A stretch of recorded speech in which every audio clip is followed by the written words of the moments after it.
तो ब्राह्मण कैसा बुलवाएं? पार्वती जी बोली महाराज देवों के देव महादेव का महल ऐसा तीनों लोकों में महल नहीं है और साधारण ब्राह्मण नहीं चाहिए, थोड़े बहुत मंत्र जाने, ऐसा ब्राह्मण चाहिए 4 वेद 6 7 18 पुराण का ज्ञाता।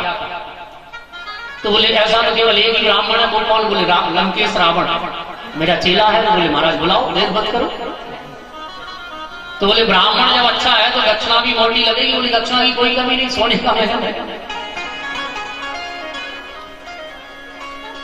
रावण बैठा था, भोले बाबा का ध्यान कर रहा है। भोले बाबा ध्यान में पहुंचे, लंकेश रावण प्रसन्न हो गया, महाराज आ गया। बोले चलो महाराज हमारे यहाँ पूजन पाठ है, गृह प्रवेश। रावण तो धन्य हो गया, भोले बाबा के यहाँ मुझे मंत्र पढ़ने का सौभाग्य मिलेगा। आया और रावण आया, कहते हैं रावण 10 से 20 भुजाएं, 20 भुजा 10 शीश। भोले बाबा ने कहा देवी ब्राह्मण देवता आए हैं, चरण पखारो, चरण धुलाए पार्वती जी ने।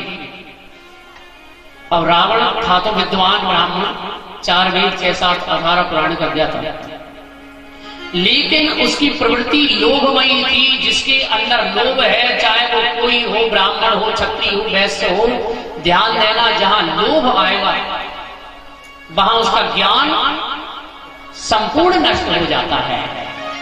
लोभ ज्ञान को नष्ट कर देता है। जहां लोभ आया वहां ज्ञान नष्ट हो गया। रावण की नजर पड़ी, कहते हैं भोले बाबा पहले तो कैलाश पर्वत पर कोई मकान नहीं, इतना सुंदर महल। रावण ने मन ही मन सोचा कि अगर ये मेरे पास होता तो मैं अपनी राजधानी बना लेता। अब भोले बाबा को तो न रहने के लिए मकान की जरूरत, न कपड़े की जरूरत, बाघांबर पहने, ये क्या करेंगे? भगवान भोले बाबा मन ही मन कह रहे चिंता मत कर, तेरे ही होने वाले हैं, ज्यादा देरी नहीं है, केवल पूजन तो कर। रावण ने ऐसे मंत्र बोले, क्योंकि रावण को पता चल गया था कि ये मेरे पास आने वाला है, और ऐसे मंत्र बोलूं।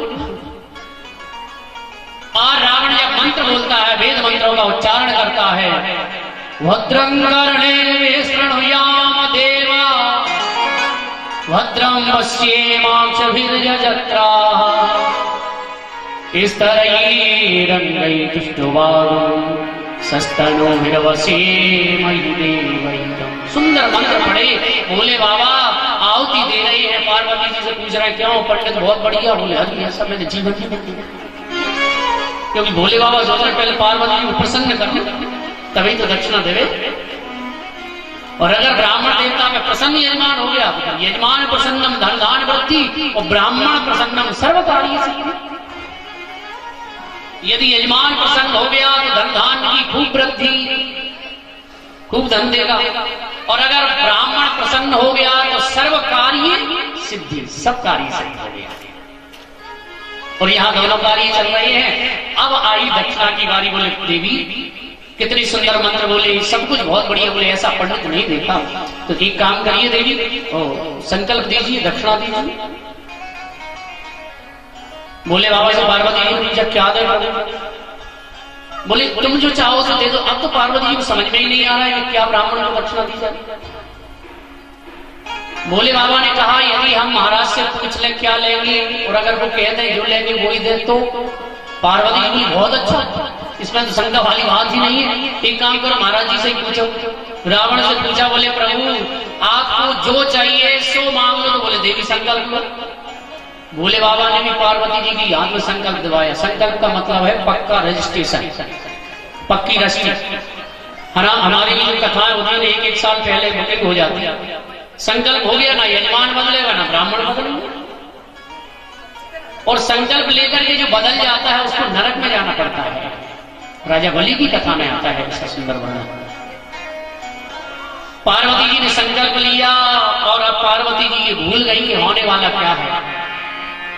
संकल्प में बोला गया, रावण संकल्प कर रहा है, बोलिए देवी गृह प्रवेश का जो संकल्प है ब्राह्मण को दक्षिणा स्वरूप में, पार्वती जी ने कहा दक्षिणा स्वरूप में ये महल। पार्वती जी रुक गई। भोले बाबा बोले बोलो। संकल्प नहीं रुकता बीच में। ये महल ब्राह्मण को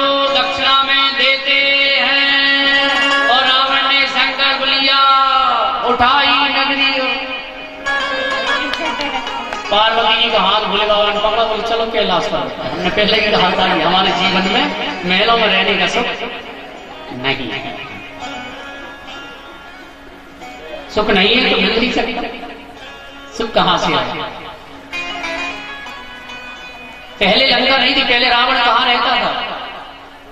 यदि आपने सुंदरकांड पढ़ा होगा तो उसमें वर्णन आया है, पहले रावण एक गुफा में रहता था, त्रिकूट पर्वत की मंगलमयी गुफा में रहता था। त्रिकूट पर्वत की गुफा में जहां रहता था, उसी पर्वत के ऊपर जाकर के इस नगरी को स्थापित कर दिया, और जब स्थापित किया है तो कहते हैं उसका नाम लंका पड़ गया। बोल भक्त वत्सल भगवान की